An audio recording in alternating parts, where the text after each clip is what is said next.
تو رمضان آنے سے پہلے اگر ہم اس کی تیاری کر لیں گے تو اس مہمان کی انشاءاللہ قدر ہوگی، اور عزت دار انسان کو اگر عزت دی جائے تو وہ اس کا بدلہ ضرور دیتا ہے۔ دو قسم کے لوگ ہوتے ہیں نا، ایک احسان فراموش ہوتے ہیں اور ایک وہ ہوتے ہیں جو تھوڑے سے احسان کا بدلہ بھی بہت زیادہ دیتے ہیں۔ احسان فراموش، آپ احسان کرتے رہیں، ان کی صحت پہ کوئی فرق نہیں پڑتا۔ تو رمضان ایک ایسا مہمان ہے جو احسان فراموش نہیں ہے، بلکہ آپ اگر اس کو عزت دیں گے، اس کا احترام کریں گے، اس کا اکرام کریں گے تو آپ کو بہت نواز کے جائے گا۔ آپ اگر بعض مہمان ہے نا سادہ چائے پلائیں گے تو وہ آپ کو دودھ پتی پلائے گا، آپ اسے انڈے والا برگر کھلائیں گے تو وہ آپ کو پیزا کھلائے گا۔ کچھ مہمان ایسے ہوتے ہیں، آپ اگر اسے بغیر بوٹی کی بریانی کھلائیں گے تو وہ آپ کو گوشت والی بریانی کھلائے گا۔ رمضان ایک ایسا مہمان ہے جو تھوڑا سا اکرام کرنے پر بھی آپ کو بہت زیادہ نوازتا ہے، تھوڑا نہیں نوازتا۔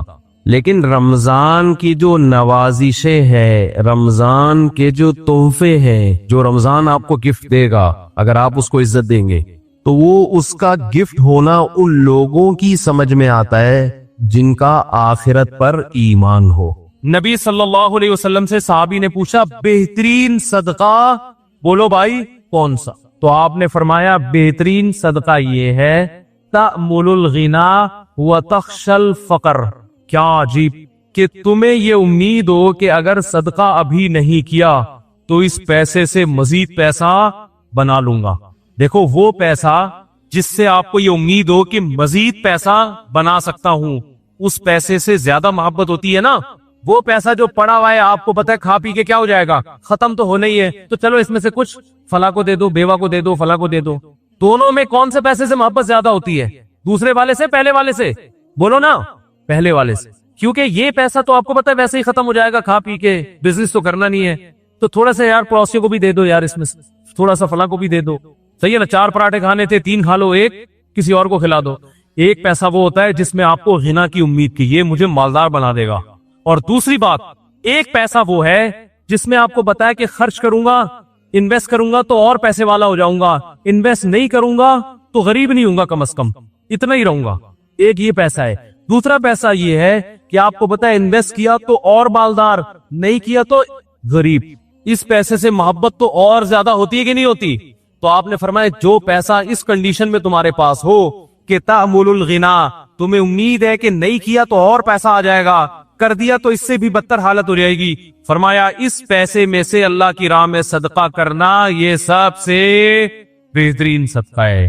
نہ سمجھ میں نہیں آ رہی میرا خیال ہے بھائی، کیونکہ یہ جب روکڑا خرچ کرو گے تو دل سے پیسے کی محبت نکلے گی۔ اللہ نے قرآن مجید میں جو صدقات و خیرات کی ترغیب دی ہے نا، اس ترغیب کا مقصد صرف غریبوں کو پیٹ بھرنا نہیں ہے، اس کا مقصد قرآن مجید نے ایک یہ بھی بتایا ہے کہ جو لوگ اللہ کی راہ میں مال خرچ کرتے ہیں اپنی اصلاح کے لیے، سورہ آل عمران میں، اپنے دل سے پیسے کی محبت نکالنے کے لیے ان کو بھی خوشخبری دے دیں اجر عظیم کی۔ تو پیسہ خرچ کرنے کا مقصد صرف دوسرے سے مدد نہیں ہوتی، بلکہ اپنے دل سے دولت کی محبت نکالنا بھی ہوتا ہے۔ کیا کریں بھائی، کیسے سمجھائیں؟ سمجھ میں آ رہا ہے؟ اب دیکھیں، پتہ نہیں دیکھتے ہیں آپ لوگ اس ہفتے کتنے فنڈر بنتے ہیں، دیکھتے ہیں اب اس ہفتے آپ کی سخاوت۔ آواز میری صاف آ رہی ہے آپ لوگوں؟ اب دیکھتے ہیں کیا رپورٹیں آتی ہیں۔ آج جناب حاتم طائی خبر سے نکل کے کھڑا ہو گیا۔ مفتی صاحب کے بیان میں ایک صاحب آئے ہوئے تھے، 1 کروڑ کا چیک انہوں نے اپنے غریب بھائی کو دے دیا اور دکان بنا کے دے دی، چل یار تیرے پاس کچھ بھی نہیں ہے، ریڈی لگا رہا ہے، یہ طارق روڈ کی ایک دکان میں نے تیرے نام کی، جا کما۔ حاتم طائی خبر سے اٹھ کے آ جائے گا، کیا خیال ہے؟ تو دیکھتے ہیں انشاءاللہ، امید ہے اس مفتی اس قسم کی رپورٹیں آنا، بولو بھائی، شروع ہو جائیں۔ 1 کروڑ زیادہ ہو گئی، میرا خیال ہے زیادہ ہو گیا۔ ایسا نہ ہو کہ آپ خرچ کر کے پھر رونا نہ شروع کرتے ہیں۔ اگر رونے کا خطرہ ہے نا تو پھر نہ کریں۔ جتنا اللہ نے توکل دیا ہے اتنا کہ اللہ سے شکایت نہ ہو کہ اللہ ہم نے تو اتنا کیا اور تو ہمارے لیے کچھ بھی نہیں کر رہا، پھر یہ غلط ہے۔ وہ صدقہ جس کے بعد ندامت ہو اس سے بہتر ہے کہ نہ کرتا، تاکہ ندامت نیکی کر کے، اگر ندامت ہو رہی ہے تو اس نیکی سے نیکی نہ کرنا زیادہ بہتر۔ لیکن میرے بھائی کچھ سخاوت کا مظاہرہ کیا کرو تاکہ دل سے دنیا کی محبت نکلے. اور اللہ کا عجیب قانون ہے کہ جو کھلاتا ہے آمدن میں برکت بھی اسی کی ہوتی ہے. کتنا کھلاؤ گے نا غریب نہیں ہوتا. حدیث میں آتا ہے کہ نبی صلی اللہ علیہ وسلم نے فرمایا ما نقصت صدقۃ من مال، فرمایا صدقے نے کبھی کسی کے مال میں کمی نہیں کی ہے. کبھی ہوا ہی نہیں ایسا تاریخ میں کہ صدقہ کرنے سے غریب بن گیا ہو. آپ نے اس نیت سے نہیں کرنا کہ صدقہ کیا تو غریب نہیں بنوں گا، آپ نے تو اللہ کے لیے کرنا. تو دل سے میرے بھائی پیسے کی محبت کیا کرو، نکالو. اور جاں کی محبت بھی ہر جگہ. جاں کی ایک علامت پتہ ہے کیا ہے؟ زیادہ بولنا. جو آدمی ہر محفل میں بولتا ہے نا، اس کا مطلب ہے اس کو اپنی ٹانگ ہر جگہ اونچی کرنے کا شوق ہے. اس لیے صوفیہ کرام کے ہاں اس کا بڑا اہتمام، خاموشی سکھائی جاتی تھی. جب تک لوگ آپ سے کچھ سننا نہیں چاہ رہے آپ چپ کر کے محفل میں کیا کریں، بیٹھے. ایسا بھی ہم نے دیکھا ہے، محفل لگی ہوئی ہوتی ہے، علماء بیٹھے ہوئے ہیں، بڑے لوگ بیٹھے ہوئے، ایک درمیان میں ایک آدمی بار بار بولے جا رہا ہوتا ہے. وہ یہ شو کرنے کے لیے کہ میں بھی اس مجلس میں موجود. بھائی چپ کر کے بیٹھے رہو. جب بڑے بیٹھے ہوئے ہیں تو تمہیں بولنے کی کیا ضرورت ہے؟ اس لیے زیادہ بولنا، ہر محفل میں بولنا، بے وقت بولنا، کوئی آپ سے مشورہ لے نہیں رہا بلا وجہ اس کو جا کے مشورہ دینا، یہ بھی حب جاہ کی علامت ہے. اس کی علامت ہے آپ کے دل میں بڑا بننے کا ہوس ہے. جب پوچھا جائے، دیکھو ہمارے یہاں نا ڈاکٹروں کا ایک گروپ ہے، یہ تو ہر فیلڈ میں ہوتے ہیں نا، ہر فیلڈ میں ڈاکٹروں کا ایک پینل ہے. آپ نے کوئی مشورہ لینا ہے تو جو سینئر جو ڈاکٹر ہوتے ہیں نا وہ سینئر کو بولنے دیتے ہیں، بھئی یہ سینئر ہے ان کو بولنے دو. اگر وہاں کوئی جونیئر پہلے بول رہا ہے سینئر سے پہلے، بے شک صحیح بول رہا ہو، اس کا مطلب اس کو بولو نا شوق ہے. بھائی جب سب بیٹھے ہوئے ہیں تو سینئر کو پہلے بولنے دو نا. اس کی بات پہ کوئی اشکال ہوگا تو پھر آپ، یا آپ سے پوچھا جائے گا تو آپ بھی. ہمارے ہاں علماء میں کیا ہوتا ہے، جب مجلس تحقیق ہوتی ہے نا علماء کی، تو ہم بالکل چپ بیٹھے ہوتے ہیں. ایک ایک گھنٹے کی مجلس میں ہم کیا ہوتے ہیں، چپ. بڑے بول رہے ہوتے ہیں. بڑا جب کہتا ہے نا کہ ہاں جی آپ بھی کچھ فرمائیے، کچھ آپ بھی لکھ کے لائے ہیں، تو وہ جب کہتے ہیں تو پھر ہم کیا کرتے ہیں، پڑھنا شروع کرتے ہیں. جی یہ لکھا ہے کتاب میں، فلاں کتاب کا یہ حوالہ. لیکن جو اناڑی لوگ ہم نے دیکھے ہیں نا، جن کو تربیت نہیں ہوتی، وہ کیا ہوتا ہے کہ بڑا بیٹھا ہوا ہے اور چھوٹا پہلے بول رہا، اور پھر بولتا بھی نہیں، لڑتا ہے، پھر اپنی بات کو کیا کرتا ہے، منواتا ہے، ٹھوستا ہے. صحیح ہے نا؟ ذرا گھروں میں بھی یہی ہے. باپ بیٹھا ہوا ہے، بول کون رہا ہے، بیٹا زیادہ بول رہا ہے، باپ چپ بیٹھا ہوا ہے. اس کا مطلب بیٹے کو باپ بننے کا شوق ہے. یہ اللہ کی تقدیر پر اس کو اعتراض ہے کہ اللہ پہلے مجھے پیدا ہونا تھا، میرے ابا پہلے پیدا کیوں ہو گئے. مجلس لگی ہوئی ہے، ماں خاموش ہے، اس کے بولے بغیر بیٹی کیا کر رہی ہے، بولتی چلی آ رہی ہے. اس کا مطلب بیٹی اللہ کی تقدیر پہ راضی نہیں ہے. وہ اللہ سے بزبان حال کہہ رہی ہے، اے اللہ مجھے پہلے پیدا ہونا چاہیے تھا، میری اماں کو تو نے مجھ سے پہلے پیدا کیوں کیا. ارے خاندانی لوگوں کی علامتیں ہوتی ہیں یہ. تو اللہ تعالیٰ سے دعا کرو اللہ ہمارے دل کو جاہ کی محبت اور پیسے کی محبت سے پاک کرے. اور اس کا چھوٹا سا ایک عمل بھی بتا دیتا ہوں. صوفیہ کرام نا خانقاہوں میں ایک ذکر کرواتے ہیں، اس کا بڑا فائدہ ہوتا ہے، لیکن وہ آپ خود سے نہ کریں، کسی شیخ سے باقاعدہ اصلاحی تعلق قائم کر کے اس سے سیکھیں. وہ میں نے 27ویں رات کو جو ختم قرآن تھا نا اس کو بھی بتایا تھا. ایک ذکر بتایا جاتا ہے، لا الہ الا اللہ.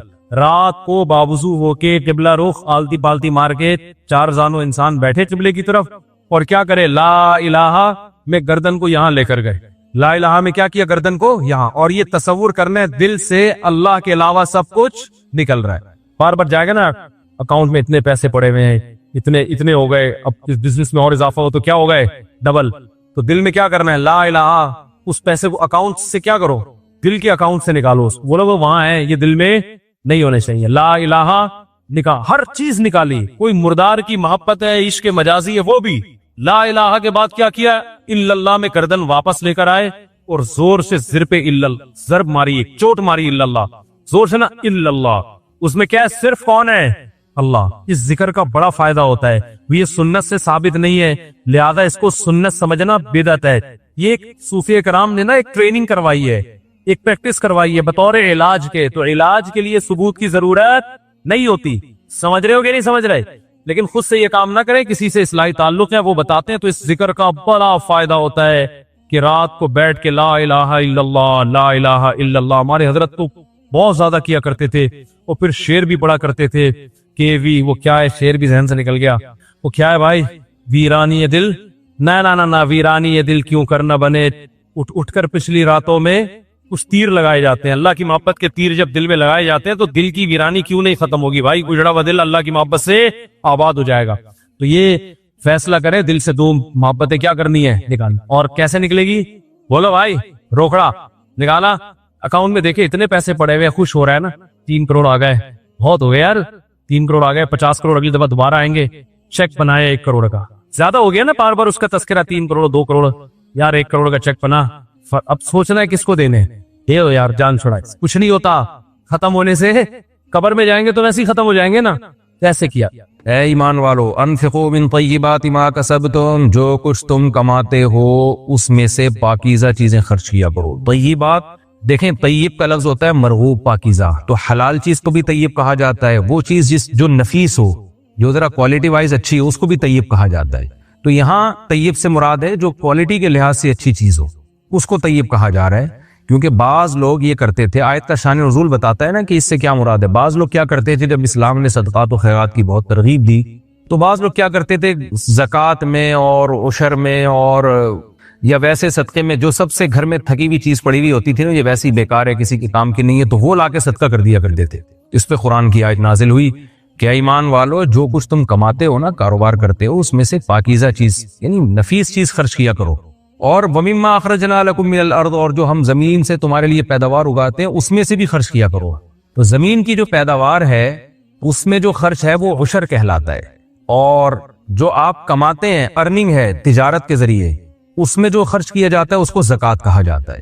تو اس آیت میں زکوٰۃ کا بھی حکم دیا جا رہا ہے اور اس آیت میں عشر کا بھی حکم دیا جا رہا ہے. زکوٰۃ کے احکام تو تفصیل سے میں بتا چکا ہوں, میرے اس پہ کلپ ہیں, علماء بھی بتاتے رہتے ہیں, وہ میں یہاں جاؤں گا اس کی تفصیل میں تو بہت لمبی بات ہو جائے گی. تو آپ جو کچھ بھی ارننگ آپ کی ہو رہی ہے اس میں سے خرچ کرنا چاہیے. اور بعض علماء یہ بھی کہتے ہیں اس میں کوئی اسپیسیفک زکوٰۃ یا عشر کا تذکرہ نہیں ہے, بلکہ اس میں نفلی صدقہ بھی داخل ہے. یعنی ایک ترغیب دی جا رہی ہے کہ ایمان والو, جو کچھ بھی کماتے ہو نا, چاہے تمہاری جاب ہو, تمہاری سیلری ہو, تو اللہ کی راہ میں بھی اس میں سے خرچ کیا کرو. ایک ترغیبی حکم ہے. اگر ہم اس سے زکوٰۃ مراد لیتے ہیں تو پھر واجب حکم ہے, اگر ہم زکوٰۃ مراد نہیں لیتے تو پھر ترغیبی حکم ہے. لیکن حکم کا حاصل یہ ہے کہ جو کچھ تم یعنی خرچ کس میں سے کرنا ہے اور کیا کرنا ہے, یہ 2 باتیں بتائی جا رہی ہیں. کس میں سے کرنا ہے, جو کچھ کما رہے ہو اس میں سے. اس لیے کہ شیطان یہ دل میں ڈال سکتا ہے کہ بھئی کچھ پیسے تو انسان کو غریبی میں مل جاتے ہیں, کہیں سے ہدیہ آ گیا, ابا کا انتقال ہوا تو وراثت مل گئی, تو اس میں سے خرچ کرنا آسان ہوتا ہے کیونکہ اس میں خون پسینہ نہیں لگا ہوتا. تو اللہ فرماتے ہیں نا نا نا نا, اس میں سے تو کرنا ہے. جس مال پہ خون پسینہ لگا ہے نا, جو محنت سے کمایا ہے, چاہے جاب کے ذریعے چاہے بزنس کے ذریعے, اس میں سے بھی خرچ کرنا پڑے گا تم کو. یعنی اگر تم چاہتے ہو اللہ کی کامل رضا, اس میں سے بھی خرچ کرنا پڑے گا. اور جو زمین سے پیداوار اگتی ہے تو وہ ہم نے اگائی ہے, وہ تم نے نہیں اگائی ہے. مما اخرجنا لکم, جو ہم نے تمہارے لیے زمین سے اگائی ہے اس میں سے بھی تمہیں خرچ کرنا چاہیے. اور اس میں یہ تو یہ بتا دیا کن چیزوں میں سے. دوسری بات یہ کرنا کیا ہے, پاکیزہ مال, وہ ایسا مال جس کی طرف طبیعت مائل ہوتی ہے. ایسا نہ ہو کہ 3 دن کا گھر میں سڑا ہوا کھانا جو خود اب کھانے کا دل نہیں چاہ رہا, تو آپ نے کہا چونکہ میں ہر مہینے میرا صدقے کا معمول ہے تو یہی والی دال اٹھا کے فقیر کو پکڑا دو. تو اللہ فرماتے ہیں ایسا نہ کیا کرو. کیوں؟ وَلَا تَيَمَّمُوا الْخَبِيثَ مِنْهُ, خبیث چیز جس کی طرف انسان کی طبیعت مائل نہیں ہوتی, تو اس مال میں سے اس خبیث کا ارادہ مت کیا کرو. خبیث کا ارادہ کہ بھئی میں زکوٰۃ میں, یہی جیسے جانوروں کی آپ زکوٰۃ نکال رہے ہیں تو اس میں جو سب سے مریل بکری تھی وہ آپ نے زکوٰۃ میں دے دی. آپ اللہ کے نام پہ جانور قربان کرنا چاہ رہے ہیں تو سب سے سڑیل اور مرا ہوا جانور جو ابھی کسی کام کا نہیں تھا وہ اٹھا کے آپ نے ذبح کر دیا.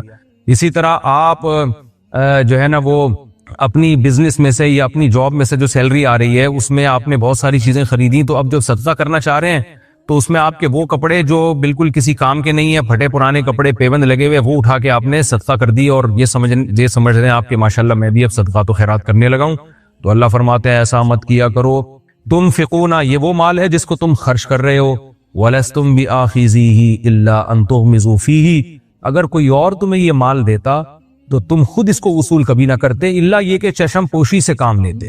یعنی فقیر کے لیے وہی پسند کرو جو اپنے لیے پسند کرتے ہو. اپنے لیے خوشی سے ایسے مال کو قبول نہیں کرو گے. ہاں اگنور کرتے ہوئے قبول کر لو تو ایک الگ بات ہے. خوشی سے تم یہ نہیں چاہو گے کہ مجھے کوئی ایسی چیز ہدیے میں دے یا صدقہ دے. تو جو اپنے لیے پسند کرتے ہو وہی کسی دوسرے کے لیے پسند کرو. یہ اس آیت کی تفسیر ہے. اچھا, اس میں یہ خوب سمجھ لیں, یہ جو قرآن نے کہا ہے نا وَلَا تَيَمَّمُوا الْخَبِيثَ مِنْهُ, کہ اس میں خبیث چیز کا ارادہ مت کرو, اس میں صاف بتا دیا کہ باقاعدہ بیکار چیز ارادہ کر کے صدقہ کرنا یہ بری بات ہے.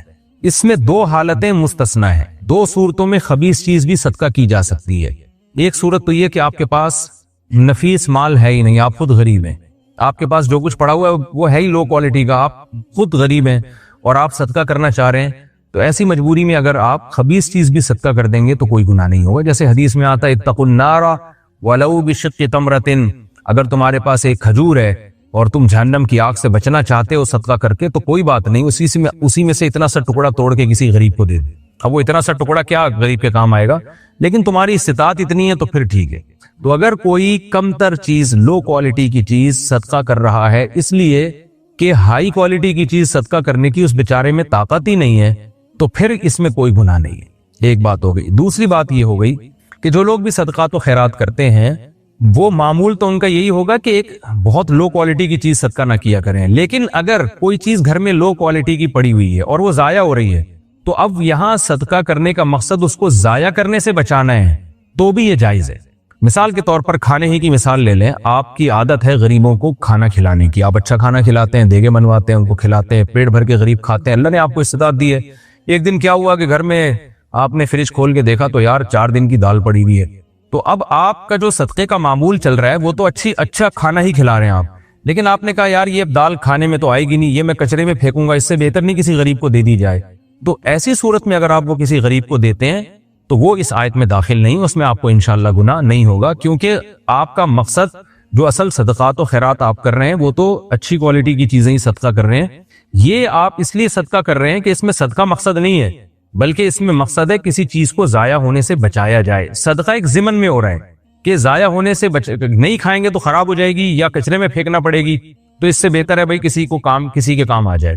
تو یہاں صدقہ مقصود نہیں ہوتا، بلکہ یہاں مقصد ہے اس چیز کو ضائع ہونے سے بچانا۔ اب پھینکنے سے بہتر ہے کہ آپ اس کو کسی غریب کو صدقہ کر دیں۔ اس کی مثال بالکل ایسے ہے جیسے اللہ حرام مال سے صدقہ قبول نہیں کرتا، لیکن علماء کہتے ہیں آپ کو بینک سے جو سود ملا ہے اب وہ پھینکنے سے بہتر ہے کہ آپ وہ کسی غریب کو دے دیں۔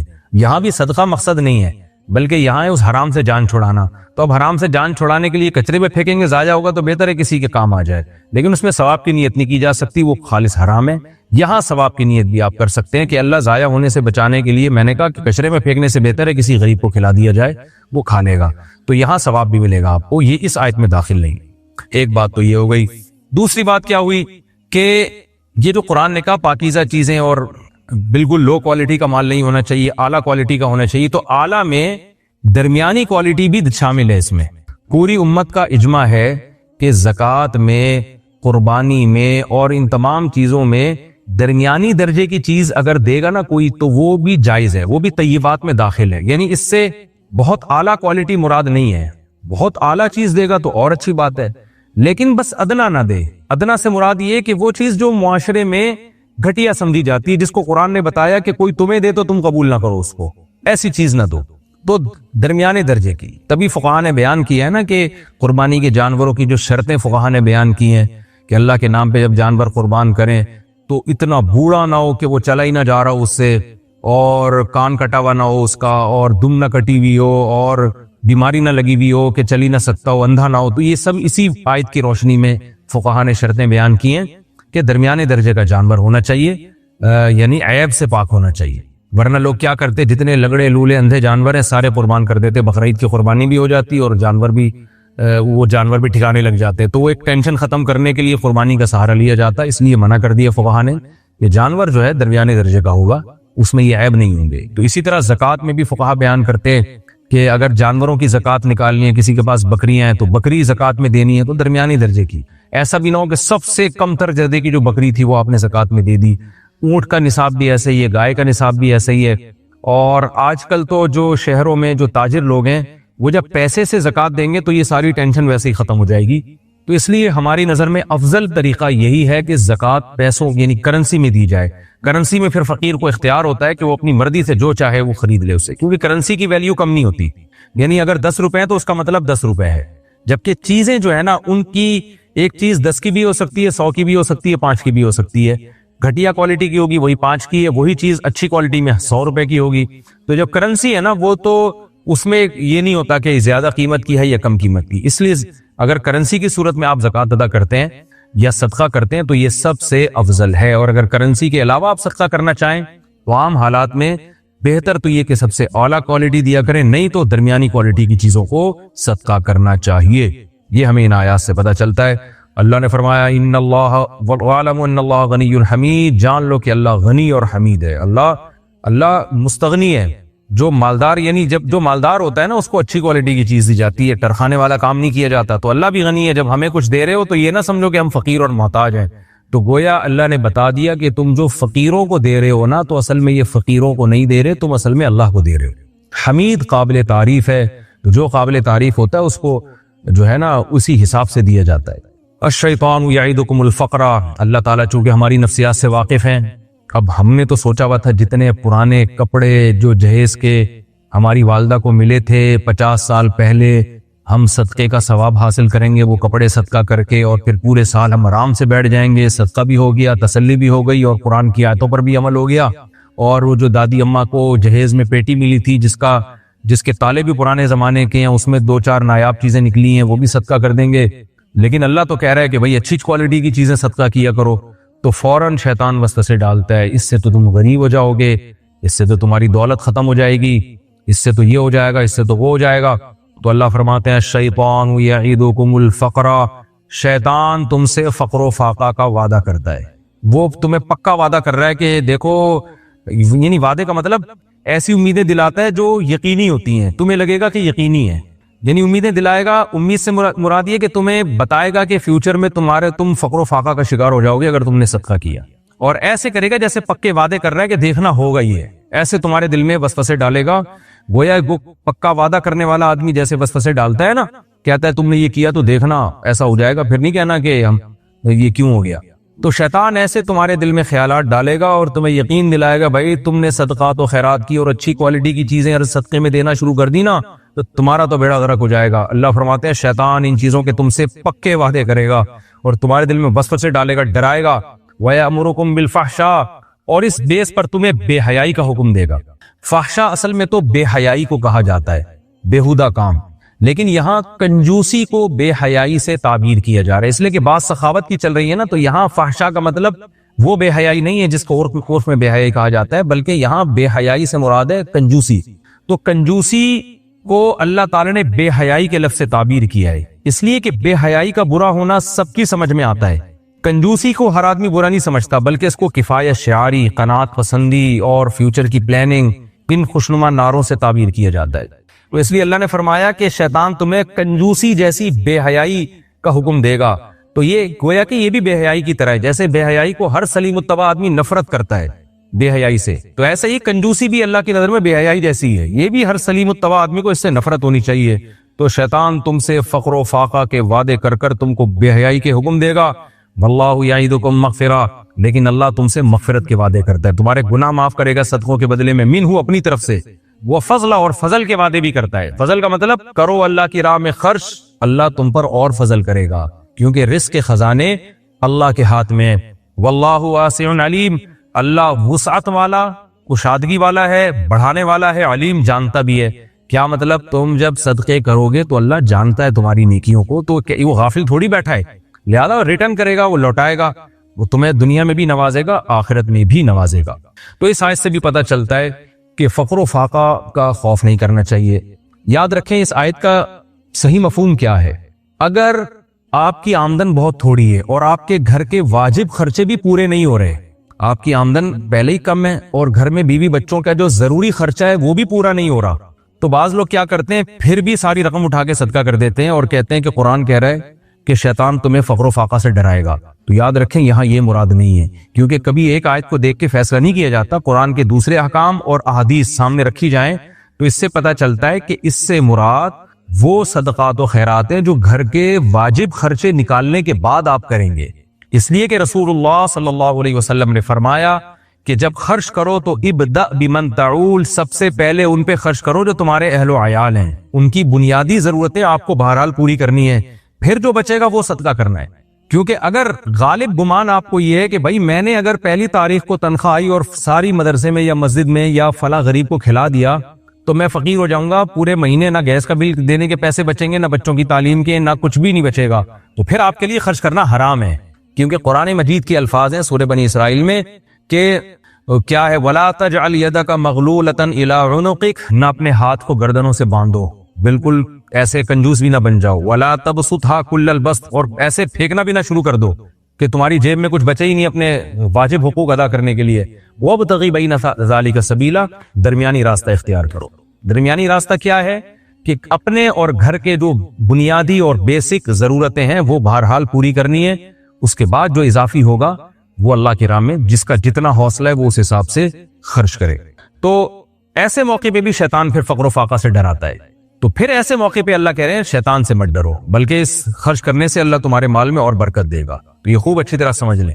تو اور آج ایسا ہی ہو رہا ہے، ہم جو ہے نا واجب خرچے تو بہت تھوڑے ہوتے ہیں، اس کے بعد تو بھی عیاشیوں میں سارا پیسہ لگ رہا ہے، خرچ تو کرنے کی توفیق ہم لوگوں کو نہیں ملتی ہے، اور وجہ اس کی یہی ہے کہ انویسٹمنٹ میں لگے رہتے ہیں، اور شیطان ڈراتا رہتا ہے بھائی یہ بھی بنا لو، یہ بھی بنا لو، کل روپیہ بچائیے کل کام آئے گا، لکھا ہوتا ہے نا بینکوں کے باہر، تو بس بچاؤ بچاؤ بچاؤ اسی فکر میں لگے ہوئے۔ اللہ کہہ رہے ہیں خرچ کرو خرچ کرو خرچ کرو، اللہ دے گا تمہیں انشاءاللہ۔ واللہ واسع علیم، اللہ کشادگی والا ہے اور علم والا ہے، یعنی اللہ سے فقر و فاقہ کا خوف مت کرو۔ اسی کو حدیث میں فرمایا انفق یا بلال ولا تخش من ذی العرش اقلال، آپ نے حضرت بلال رضی اللہ عنہ سے فرمایا، حالانکہ وہ تو غریب تھے، فرمایا بلال خرچ کر اور عرش والے سے فقر و فاقہ کا خوف مت کر، لیکن یہ اس تفصیل کے مطابق ہے جو میں نے ابھی آپ کو بتائی۔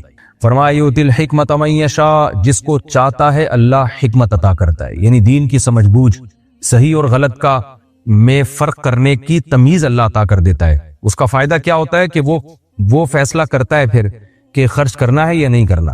جس کو حکمت نہیں ملتی وہ کیلکولیٹر لے کے بیٹھا رہتا ہے کہ خرچ کروں گا تو پیسے ختم ہو جائیں گے، کم ہو جائیں گے، فقیر بن جاؤں گا۔ اور جس کو حکمت ملی ہے وہ جانتا ہے کہ رزق کے خزانے اللہ کے ہاتھ میں ہیں، اور جو شریعت نے جہاں واجب خرچے کیے ہیں وہ تو پہلے کروں گا، جو اضافی ہے وہ اللہ کی راہ میں لگاؤں گا میں، تو اس سے اللہ اور عطا فرمائے گا۔ تو اللہ فرماتے ہیں جس کو چاہتا ہے اللہ سمجھ بوجھ عطا کرتا ہے۔ اور یاد رکھو ومن یؤت الحکمت، جس کو حکمت عطا کی گئی ہے فقد اوتی خیرا کثیرا، اسے بے پناہ خیر اللہ نے دے دی ہے۔ تو اللہ سے حکمت کی دعا مانگنی چاہیے، اور حکمت صحیح اور غلط میں تمییز کرنے کی صلاحیت پیدا ہو جانا، یہ بہت بڑی اللہ کی نعمت ہے۔ دنیا کا سب سے بڑا مسئلہ یہی ہے، وما یذکر الا اولو الالباب، اور اللہ فرماتے ہیں نصیحت صرف عقل والے ہی حاصل کرتے ہیں، احمقوں کو نصیحتیں حاصل نہیں ہوتی۔ وما انفقتم من نفقۃ او نذرتم من نذر فإن اللہ یعلم، اللہ دوبارہ ترغیب دے رہے ہیں کہ تم کوئی بھی خرچ کرو گے نا نفقہ، اور کوئی بھی منت مانو گے، منت بھی ایسے ہوتی ہے، ایک تو ہوتا ہے نا انفاق ویسے ہی خرچ کرنا، اور ایک ہوتی ہے منت۔ منت کا مطلب اگر اللہ نے میرا فلاں کام کر دیا تو میں اللہ کی راہ میں اتنے پیسے صدقہ کروں گا، تو یہ بھی ایک منت ہے۔ تو اللہ فرماتے ہیں یہ بھی اگر تم مانتے ہو تو اللہ اسے جانتا ہے، اس پہ بھی تمہیں ثواب دے گا۔ تو منت کا حکم یہی ہے کہ اگر آپ نے مشروط منت مانی تھی کہ اگر اللہ نے یہ کیا تو میں یہ اتنے پیسے خرچ کروں گا، تو وہ منت پوری کرنا واجب ہے، اور یہ بہت سخت حکم ہے شریعت کا۔ اس میں بعض دفعہ لوگ ایسی منتیں مان لیتے ہیں کہ میں اپنی پورا مال صدقہ کروں گا، تو پھر پورا مال صدقہ کرنا ان پہ واجب ہو جاتا ہے سوائے اپنے کھانے پینے کے پیسے۔ اس لیے منت ماننے سے پہلے سوچنا چاہیے، اور منت زبان سے ہوتی ہے، دل میں نیت سے نہیں ہوتی۔ تو منت نمازوں کی بھی ہوتی ہے، حج کی بھی ہوتی ہے، جو بھی عبادات ہیں ان کی منت جو ہے نا مانی جاتی ہے، پوری کرنا واجب ہے۔ البتہ جو کام عبادت میں نہیں ہے، براہ راست یعنی عبادت مقصودہ میں نہیں ہے، اس کی منت منعقد نہیں ہوتی۔ جیسے کوئی کہے کہ میں نے میرا اگر یہ کام ہو گیا تو میں تبلیغ میں 40 دن لگاؤں گا، یا میں اتنے پارے تلاوت کروں گا، تو اس منت کا پورا کرنا واجب نہیں ہے، کیونکہ تلاوت ثواب کا کام تو ہے لیکن براہ راست عبادت نہیں ہے۔ تبلیغ میں وقت لگانا ثواب کا کام تو ہے لیکن براہ راست عبادت نہیں ہے، بلکہ عبادت کا ایک ذریعہ ہے۔ تو ہر ثواب کا کام منت میں پورا نہیں۔ اس کی مثال ایسے ہے جیسے آپ کہیں کہ میرا فلاں کام ہو گیا تو میں ابا سے اخلاق سے بات کروں گا، تو یہ منت ابا سے تو اخلاق سے ویسے ہی بات کرنا واجب ہے، لیکن یہ منت کی وجہ سے آپ پر واجب نہیں ہوگی، کیونکہ یہ براہ راست عبادت نہیں ہے، بلکہ ایک شریعت کا حکم ہے آپس کے معاملات میں کہ ایک دوسرے سے اچھا سلوک کرو۔ تو عبادات میں جیسے حج ہے، روزہ ہے، زکوٰۃ ہے، صدقہ ہے، ان چیزوں کی منتیں پوری واجب کرنا لازم ہوتا ہے، بشرطے کہ زبان سے منت مانی۔